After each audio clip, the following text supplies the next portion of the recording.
এ কবরের যাত্রীরা এত টাকা রাখবা কোথায়? কাপনে যে পকেট এমন ঘরে থাকতে হবে যেই ঘরে নাই বাতি,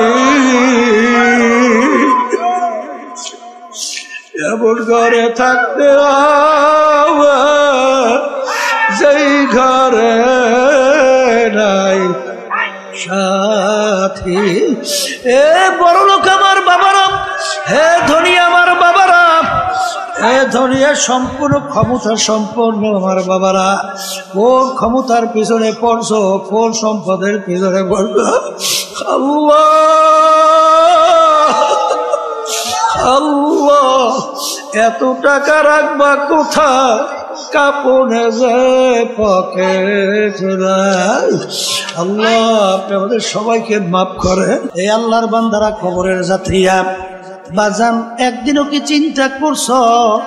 অনেক সময় অনেক অন্ধ মানুষ তোমার আমার সামনে এসে হাত পাতে পাত, হ্যাঁ, অনেক সময় আফসোস করে বলে, হুজুর মালিক আমাকে দুইটা চক্ষু দেয় নাই, আমি তামাম দুনিয়া দেখি অন্ধকার।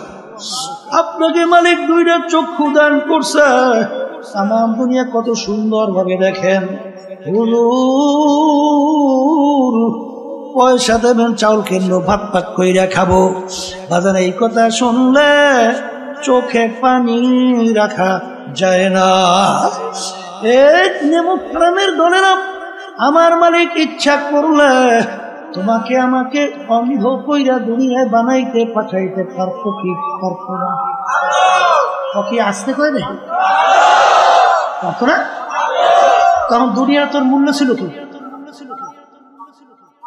নেতা সেন্সে না, নেতা দল সেন্সে, সম্পদ সেন্সে, সম্মান সেন্সে, আল্লাহরে ছিল নাই। কথা ঠিক না? ঠিক।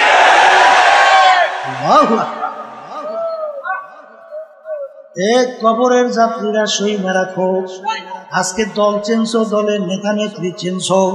আমি কুরআনুল কারীমের ভিতরে মালিক কি বলছেন শুনে রেখা যায়, মানবেন কিনা জানি না। আমার মালিক বলতেছেন কুরআনুল কারীমের মধ্যে, ইয়াউমা নাদউ কুল্লা উনাসিন বিইমামিহিম, কিয়ামতের ময়দানে আমার মালিক প্রত্যেকটা মানুষকে তার দলের নেতা নেত্রীর সঙ্গে ডাকবে। এখানে কি প্রত্যেকটা মানুষ না দুই একজন? হ্যাঁ, এখানে প্রত্যেকটা মানুষকে রব্বুল আলামিন তার দলের নেতা নেত্রীর সঙ্গে ডাকবে। আমি বলছি না আল্লাহ। আর যদি ভুল হয় বলেন, হুজুর আপনি আয়াত করছেন, অর্থ করছেন ভুল, নাউজুবিল্লাহ, ভুল না? তা যদি ভুল না হয় তা আল্লাহর কথা। আচ্ছা, তাহলে প্রত্যেকটা লোককে তার দলের নেতা নেত্রীর সঙ্গে ডাকবে। ডাইকে রব্বুল আলামিন বলবেন, তোর দলের নেতা নেত্রী যেদিকে যায় ওদের পিছনে পিছনে সেদিকে যা। এক কথা আমার মালিক বলেন, তোর নেতা নেত্রীর যেখানে জায়গা তোরও সেখানে জায়গা। আমি বলছি না আল্লাহ। বর্তমানে বড় বিপদে আছে, বুঝলেন না? বাংলাদেশে বয়স প্রায় 51 বছর হয়ে গেছে স্বাধীনতার। কত বছর?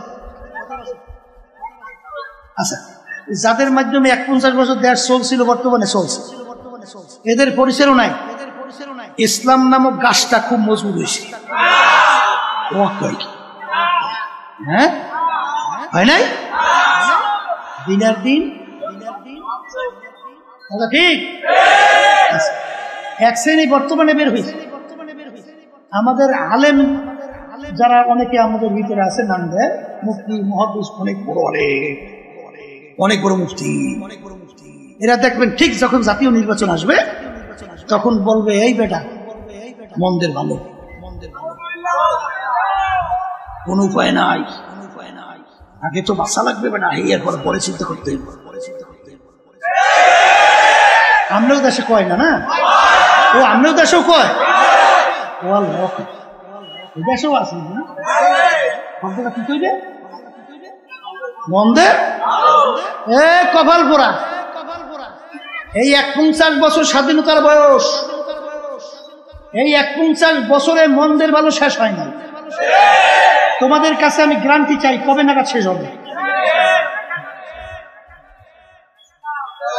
আসতে কয় দাহি বলো বলো কবে শেষ হবে কবে তা যদি গ্যারান্টি দিতে না পারো তাই ইসলাম নামক গাছটা মজবুত হবে কবে আর এর কাণ্ড গজিয়ে এই তামাম বাংলাদেশকে কবে সে ফেলবে সেইটার কথা বলতে হবে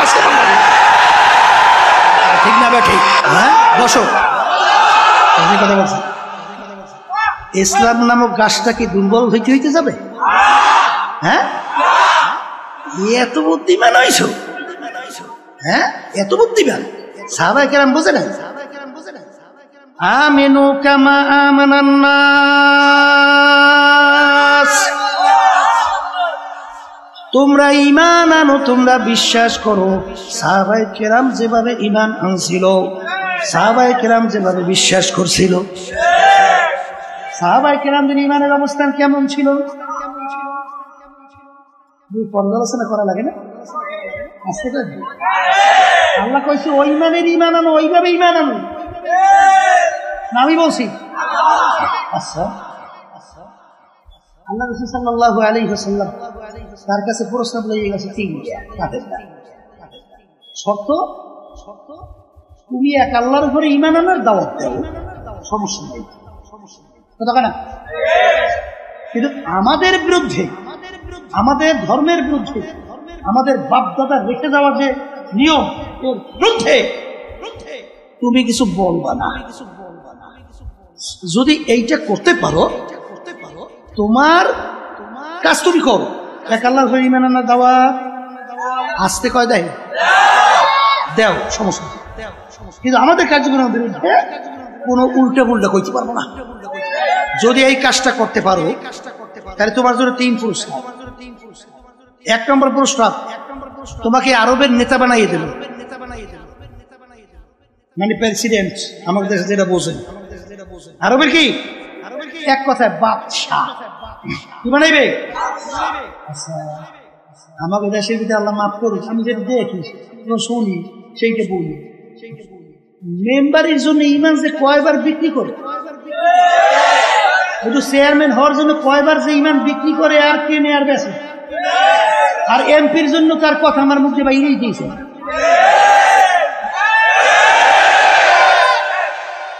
এই আল্লাহর বান্দারা বর্তমানে শুনছি জাতীয় নির্বাচনের সময় বলে 1000 টাকা দিলেই বলে আবার ঈমান বিক্রি করে বিভিন্ন কাজ বিক্রি করে ঠিক না এ কপাল পোড়া তোর দাম একটা ইলিশ মাছের দামও হয় না হ্যাঁ তোর একটা ছাগলের দামও তোর দাম নাই তোর ঈমানের একটা ছাগলের দামও তোর ঈমানের নাই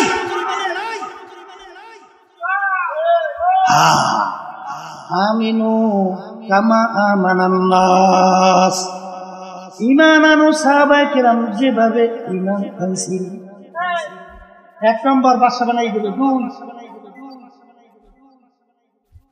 2 আরবের ভিতরে সবচেয়ে বড় ধনী বানাই দেব বুঝেন নাই এই টাকা পয়সার জন্য সম্পদের জন্য তো কতবার ইমাম বেঁচে আর কেনে আর তামসা করে না 3 নম্বর প্রস্তাব আরবিদের সবচেয়ে সুন্দর মেয়েটা তোমার জন্য বিবাহের ব্যবস্থা করবে এই জন্য তো সব পাবে আসতে তো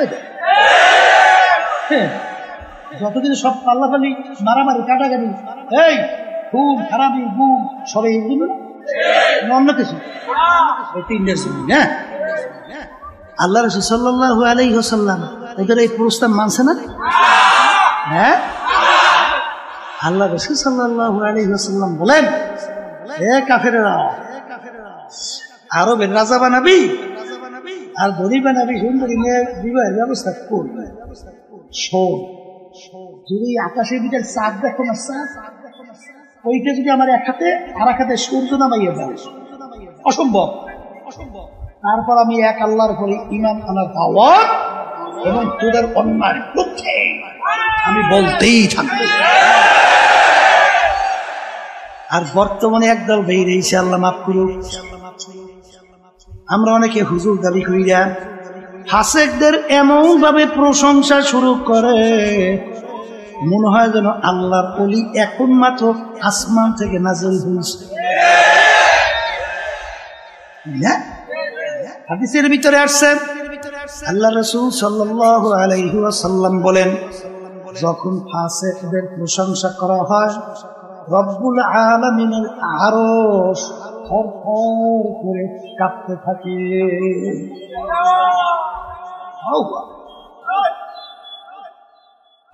বলছিলাম যে বারবার যদি মন্দের ভালো শব্দ হয় ইসলাম নামক গাছটা মজবুত হবে ঠিক না? গ্যারান্টি চাইছিলাম, দিতে পারবি না, পারছেন? এই যে আল্লাহর কুতুব ফজলুল করিম রাহমাতুল্লাহ আলাইহি রব্বুল আলামিন, তার ভিতরে আল্লাহ রব্বুল আলামিন ইলহাম, কথা ঠিক না ঠিক? আল্লাহ রব্বুল আলামিন ডাইলিয়া দেশে অন্তরের এমন এক কায়দায় আল্লাহর কুতুব পরিবেশ তৈরি করে রাখছেন। আব্বাল আল্লাহর কুতুব চিন্তা কইরা দেখছে স্পেনের ইতিহাস 750 বছর মুসলমানদের রাজত্ব, মুসলমানদের অস্তিত্ব তালাশ করে পাওয়া যায় না, কথা কয় না? হে আল্লাহর বান্দারা, পর্দা আলেম মা বোনেরা, না আমেরিকা না লন্ডন সে হুরফাত আমি মস্তে মদিনা কারু খুদায়া। হে আব্দুল করিম আব্দুল রহিম, হে রহিমা খাতুন, সারিটার নৌকা ছাড়ছো, নৌকা যায় কোথায়? তোমার নৌকা আমেরিকা লন্ডনের ঘাটে ঘাট দিবে না আল্লাহর হাবিবের রওজা মুবারকের পাশে মদিনায় ঘাট দিবে? চিন্তা ভাবনা করে নৌকা চালা, কথা কয় না? মান তাশাব্বাহা মান তাশাব্বাহা কওমিন ফাহুয়া মিনহুম।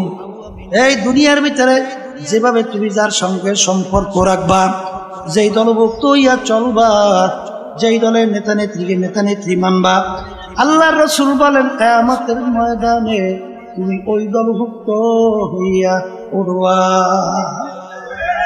এবং ওই দলের নেতা নেত্রীর সঙ্গে তোমার হাসর হইয়া যাবে। যার সঙ্গে যার মোহাব্বত তার সঙ্গে তার কিয়ামত। বলেন, যার সঙ্গে যার মোহাব্বত তার সঙ্গে তার কিয়ামত। কথা ঠিক কিনা? সাহাবায়ে কেরামদের ঈমান কেমন ছিল সংক্ষেপে দুই একটা শুনে গিয়েছে। দাওয়াত দিছে এই বাদশাহ, সাহাবায়ে কেরামদের এক জামাত, সেই দেশে বিদেশে সবচেয়ে ঘৃণিত কাজ ছিল খাওয়ার পরে প্লেট পরিষ্কার করে খাওয়া। এক এক দেশে এক একটা নিয়ম থাকে না? এই দেশে বিদেশে সবচেয়ে ঘৃণিত কি? প্লেট পরিষ্কার করে খাওয়া। এখন সাহাবায়ে কেরামদের নিয়ম কি, সুন্নাত তরিকা কি? হ্যাঁ, প্লেট পরিষ্কার করে খাওয়া। এখন বাদশার মেহমান, তাদের সবচেয়ে কাজও ঘৃণিত। সেই কাজটা যদি বাদশার মেহমানরা করে তখন বাদশা সমাজে মুখ দেখাতে পারবে? বাদশা লজ্জিত হবে না? অপমানিত হবে না? বাদশা অনুরোধ করতেছে,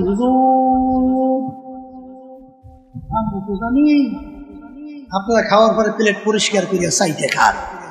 হুজুর, আমাদের দেশে সবচেয়ে ঘৃণিত কাজ হয়ে গেছে, এই কাজটা যদি আপনারা আমার মেহমান হয়ে করেন তাহলে আমি সমাজে হুজুর মুখ দেখাতে পারবো না।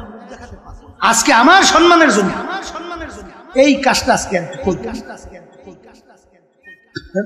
আমাকে দেশের আল্লাহ মাফ করুক, যদি হইতো হতুয়া কয় কায়দায় ঘুরত, আসতে কয় হ্যাঁ কথা কয় না ভাই, খালি করছে না? আবুল ফজলের মতো লোক বাদশা আকবরের ভাবে হতে দিনে লাগি পুকুরি তাম দুনিয়ার ভিতরে সবচেয়ে জানার দিক থেকে পারবে। এত বড় দ্বিতীয় কেউ ছিল না। কোরআন কারীম বিনা নকশার হরফ দিয়া 30 পারা কোরআন কারীম তাফসীর। এখন ওলামায়ে কেরাম বসতেও তো বসে, সে কিন্তু আবুল ফজলের পথে ঢুকে। আর ওই সময় মুজাদ্দিদ আল ফিসানি রাহমাতুল্লাহি আলাইহি কি কন, বাদশাহ আকবরের বিরুদ্ধে দ্বীনে ইলাহির বিরুদ্ধে ফতোয়া দিয়েছে। কথা ঠিক না? যেই কথা বলতে চাইছিলাম, আল্লাহ রাসূল সাল্লাল্লাহু আলাইহি ওয়াসাল্লাম বলেন, হুব্বুদ দুনিয়া রাসু কুল্লি খাতিয়াতি, সমস্ত গুনার মূল হলো এই দুনিয়ার মহব্বত, সম্মানের মহব্বত। কথা ঠিক না বেঠিক? এ কবরের যাত্রীরা, আমরা কেউ দুনিয়াতে থাকতে পারবো না, কেউ থাকতে পারেও নাই। এই আল্লাহর বান্দারা, পর্দালে মা বোনেরা, আজকে মুসলমানদের দায়িত্ব কর্তব্য হলো ইসলাম নামক গাছটার একটু ইসালি কইরা গোড়ায় পানি দিয়ে একটু তরু তাজা কইরা রাইখে যাইতে পারি কিনা। আস্তে কয় দেয়, হ্যাঁ যদি মাটির নিচে না যায়, ওই ঈদের উপরে কোনোদিন বিল্ডিং হয়? এখন যে ঈদ মাটির নিচে যাইবে, ও কোনোদিন বলবে, ও কোনোদিন চাইবে যে আমার তো কোনোদিন কেউ দেখবি, আমি মাটির নিচে যাব। কোনোদিন বিল্ডিং তৈরি হবে না।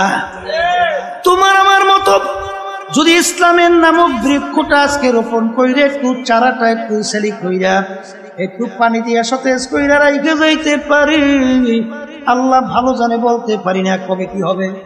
এই একদিন আল্লাহর ফজল করমে ইসলাম নামক গাছটা একটা বড় বৃক্ষে আল্লাহর ফজলে পরিণত হবে। কথা ঠিক না বেটি? রাজি আছেন কিনা? সবাই না দুই একজন? নারায়ে তাকবীর।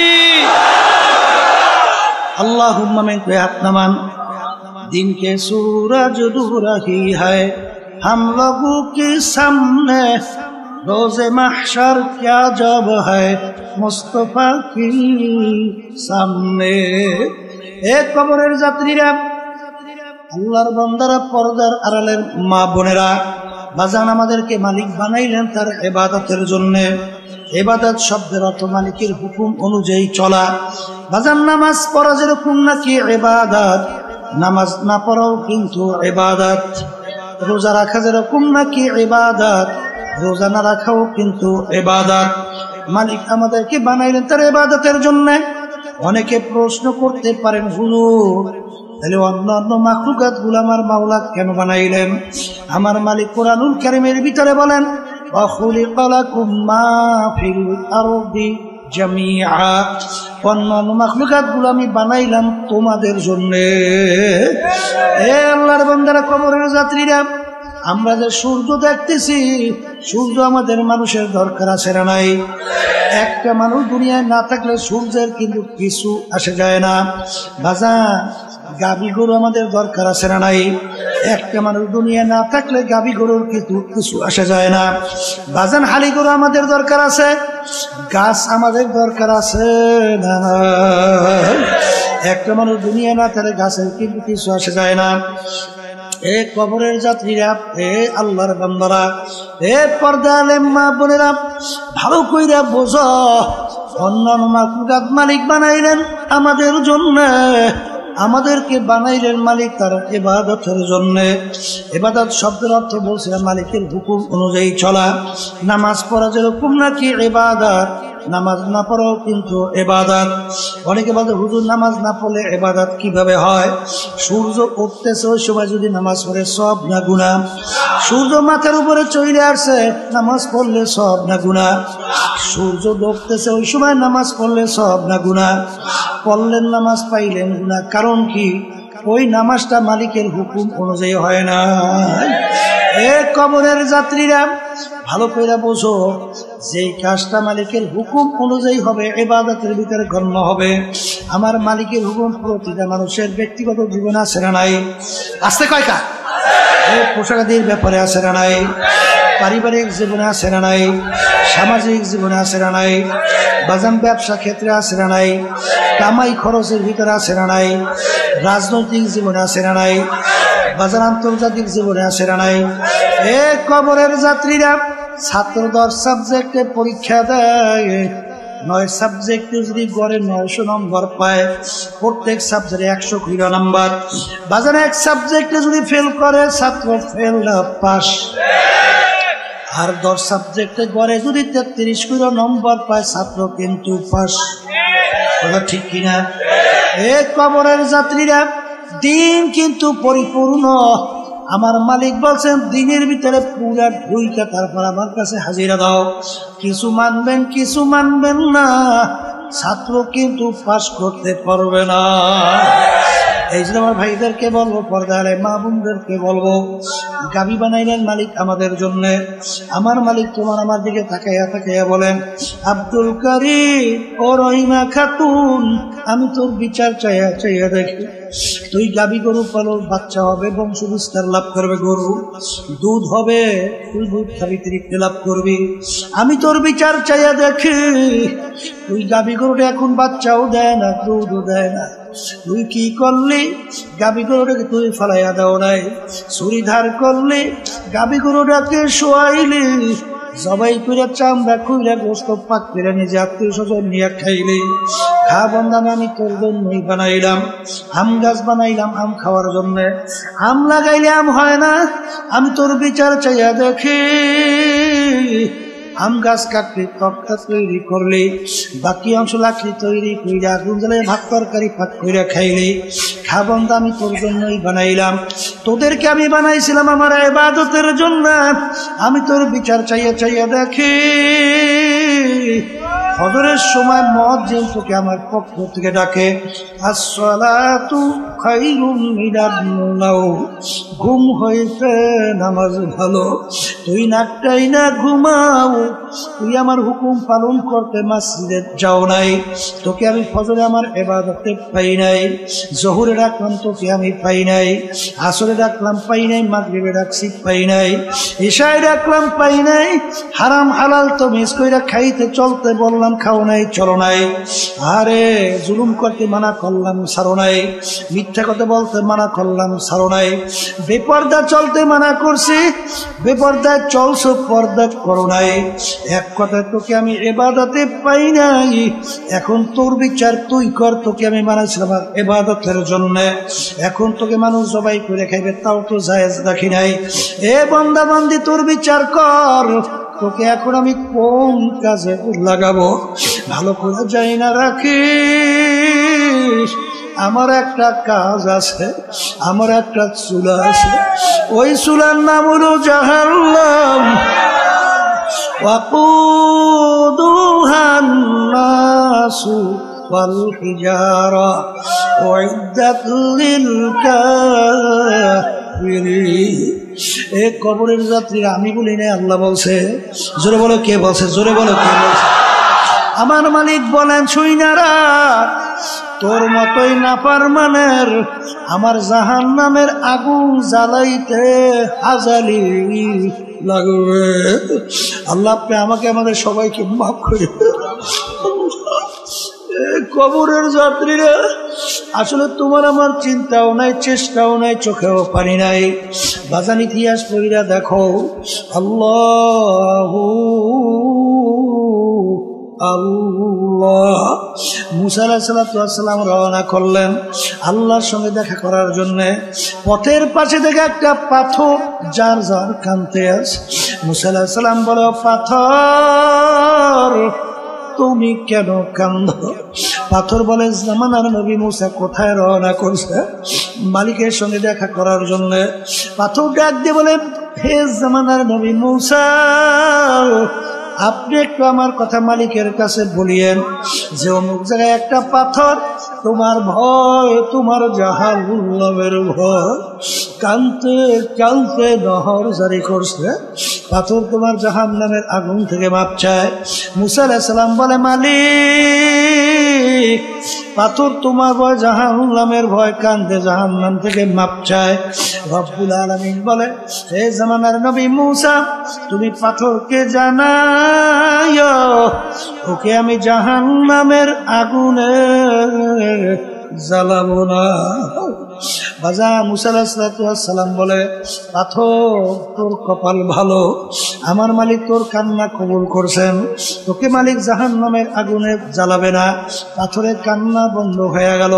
কিছুদিন পর যখন ওই পথ থেকে রওনা করলো, দেখে পুনরায় আবার পাথর কান্দে।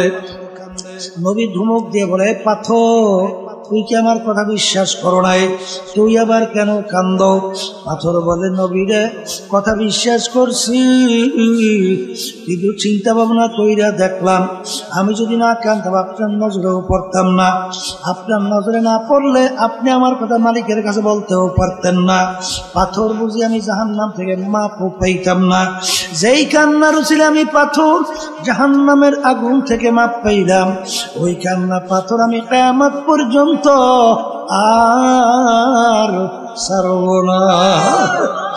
এই আল্লাহর বান্দারা, কবরের যাত্রীরা, একটা পাথর যদি মাওলার ভয় কাঁদতে কাঁদতে নহর জারি করতে পারে, তোমার আমার গুনার কথা মনে কইরা, জাহান্নামের কথা মনে কইরা, কিয়ামতের কঠিন মুহূর্তের কথা মনে কইরা, তোমার আমার চোখে কেন পানি আসে না?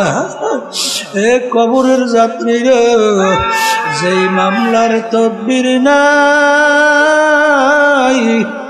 ওই মামলারও কিন্তু খালাস ভাই। এ কবরের যাত্রী আল্লাহর বান্দারা, বাজার কোন সম্পদের পিছনে পড়ছো, কোন সম্মানের পিছনে পড়ছো, কোন দলের পিছনে পড়ছো, কোন নেতা নেত্রীর পিছনে পড়ছো রে বাবা? আরে বাংলাদেশের কত ঘটনা মাঝে মধ্যে মালিক দেখায়।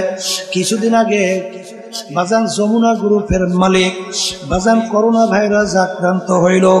যখন শ্বাস টানতে ছাড়তে পারে না, বাংলাদেশের ভিতরে উল্লেখযোগ্য ধনীর ভিতরে একজন ডাক দিয়ে ডাক্তারকে বলে, ডাক্তার তুমি যদি আমার শ্বাস টানা ছাড়ার ব্যবস্থা করতে পারো, কলম কাগজ নিয়ে আসো, সমস্ত সম্পদ তোমাকে আমি লিখে দেব, তবু তুমি একটু আমাকে শ্বাস টানার ছাড়ার ব্যবস্থা করে দাও। আর ডাক্তার শ্বাস টানা ছাড়ার ব্যবস্থা করতে পারে নাই। এ দুনিয়াদার পাগল, কখন কোন সময় কিভাবে মালিকের পক্ষ থেকে ডাক আসবে তোমারও জানা নাই, আমারও কিন্তু জানা নাই। বাজান কয়েক মাস আগে শুনছো, আরে ঢাকা সদরঘাট থেকে লঞ্চ ছাড়লো বরগুনাগামী। বাজান পানির ভিতরে লঞ্চে আগুন ধইরা গেল। এখন ছেলে মোবাইল কইরা বলে, আব্বাজান দেখা হবে কিয়ামতের ময়দানে। সন্তানের বাপের সঙ্গে দেখা করতে পারে নাই, পুইরা ছাই হয়ে গেল। এ কবরের যাত্রীরা, এত টাকা রাখবা কোথায়? কাপনে যে পকেট, এমন ঘরে থাকতে হবে যেই ঘরে নাই বাতি, এমন ঘরে থাকতে হবে যেই ঘরে নাই সাথী। এ বড় লোক আমার বাবারা, হে ধনী আমার বাবারা, হে ধনীর সম্পূর্ণ ক্ষমতা সম্পন্ন আমার বাবারা, কোন ক্ষমতার পিছনে পড়ছো, কোন সম্পদের পিছনে পড়ছো? আল্লাহ আল্লাহ, এত টাকা রাখবা কোথায়? কাপনে যে পকেট নাই। আল্লাহ আপনি আমাদের সবাইকে মাফ করেন। বাজার আল্লাহ রাসূল সাল্লাল্লাহু আলাইহি ওয়াসাল্লাম বলছেন, হে আব্দুল কারীম, হে আমার উম্মতেরা, কবর তোমাকে আমাকে দৈনিক ডাক দেয়, হে আব্দুল করিম, আনা বাইতুল ওয়াহদা, আনা বাইতুল যুলমা, আনা বাইতুল আল্লাহ, কবর তোমাকে আমাকে ডাক দেয়। আরে আমি অন্ধকারের ঘর, আমি পোকা মাখরের ঘর। আল্লাহ আল্লাহ আপনি আমাদের সবাইকে মাফ করিয়া, মালিক আপনি আমাদের সবাইকে মাফ করিয়া। আরে যেই মামলার তকবির নাই ওই মামলারও কিন্তু খালাস নাই।